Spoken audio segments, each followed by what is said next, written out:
Beautiful day here in Twin Falls, Idaho. Oh, what was that? Better go check that out.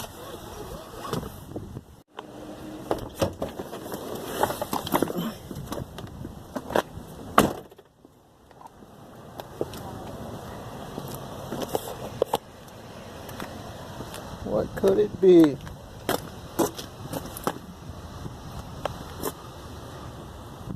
All good, all good.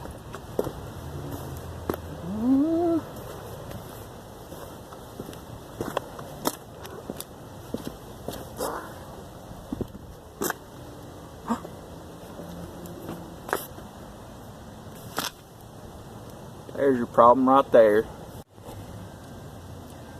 Not to panic. Yeah, everything we need right here in the truck.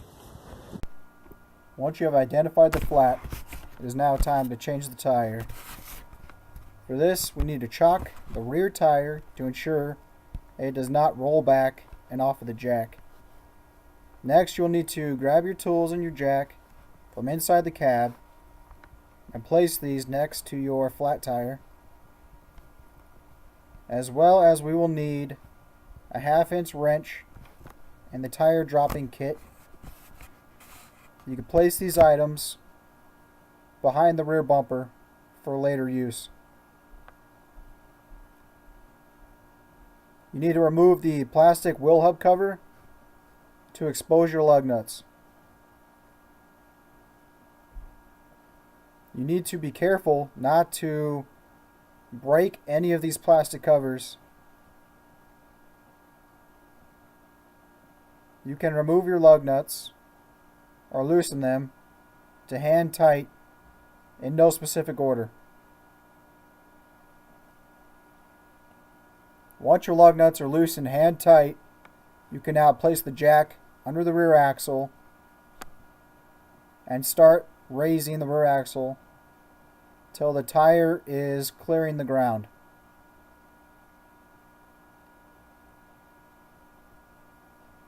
Watching out for cats, you can now remove your lug nuts. I like to place the loose lug nuts inside the plastic wheel hub cover so they don't get lost. When you have all your lug nuts removed, you can now take your flat tire off of your axle and set it off to the side.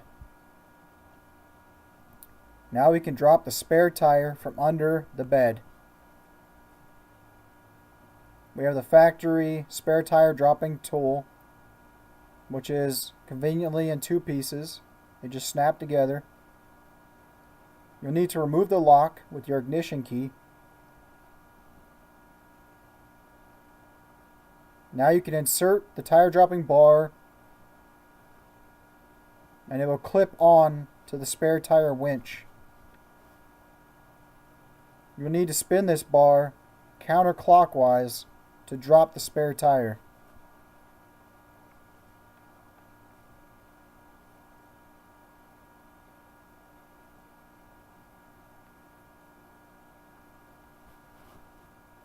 Spinning the tool counterclockwise or to the left will drop the spare tire. Once it is at a level that you like, I prefer to have it off the ground a little bit so I can prop it up on the rear axle and my leg and then remove the hook. But you could just as easily put the spare tire on the ground and remove the hook. Once the tire is free from the vehicle, we can now remove it. You need to inspect your spare tire for any damage. When you are satisfied with your spare tire in good working order, you can now place it onto the axle. Mine is slightly bigger than my regular tires, so I had to give it a couple kicks to get it on.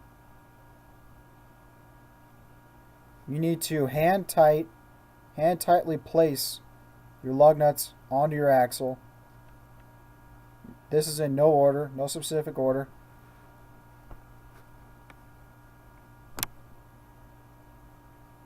And then you'll just go in and snug them up. Again, don't worry about what order. This is not important at this time. Once you have snugged up your lug nuts, you can now remove the jack.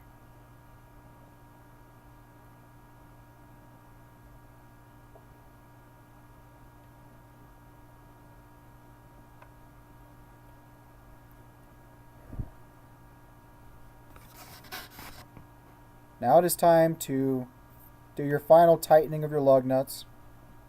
You can start at the top and move to the bottom. Moving counterclockwise, you just alternate top to bottom.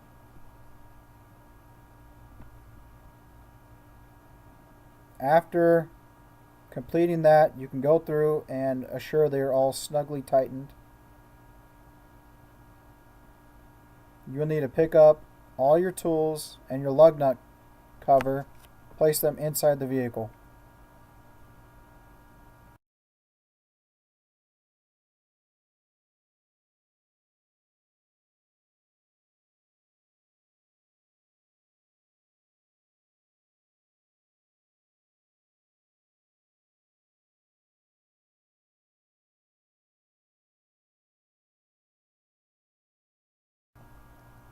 I like to load the flat tire in the back of my truck for easy access when I go to the tire shop.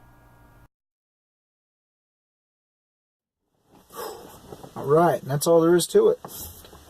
But remember, buckle up.